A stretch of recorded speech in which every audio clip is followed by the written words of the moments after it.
The Trump administration is ramping up its efforts to trace the funding behind Antifa. And the president's roundtable Wednesday, officials describing the coordinated campaign to expose the networks they believe are fueling nationwide unrest. Now, as the National News Desk Jeff Harris reports, the roundtable is part of the administration's broader push to confront domestic unrest.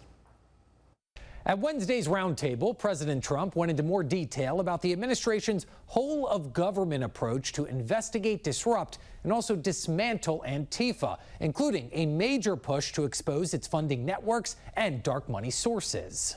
The roundtable featuring several cabinet members and independent journalists, including Katie Daviscourt, who described recently being assaulted by Antifa in Portland. Today, I am sitting here with a black eye and a concussion after being violently hit in the face with a metal pole. I watched 20 Antifa militants help my assault suspect escape into an Antifa safe house that is 1 block away from the ICE facility. Among those in attendance, Seamus Bruner, research director at the Government Accountability Institute, who echoed administration officials that unmasking Antifa will require tracing its finances, which is exactly what his team did. We followed the money, and we followed it to the top of what we call the protest industrial complex. Bruner describing what he calls, quote, Riot Inc., a corporate-style operation equipped with boots on the ground, marketing, and legal support. Dozens of radical organizations that have received more than $100 million from the Riot Inc. investors. Bruner also pointing to GAI investigation showing coordination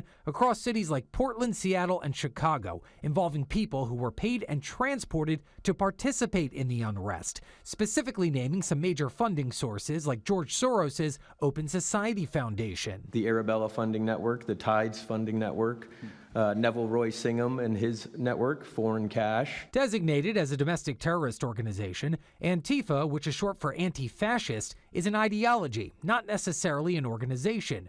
But it's been accused of organizing or encouraging violent riots, most notably during the 2020 Defend the Police protests and the more recent attacks against ICE facilities. Now, Bruner did urge the IRS and Office of Manage and Budget to review or revoke tax-exempt status for nonprofits that are misusing funds, adding federal authorities could use RICO statutes to target networks as well. I'm Jeff Harris reporting from Washington.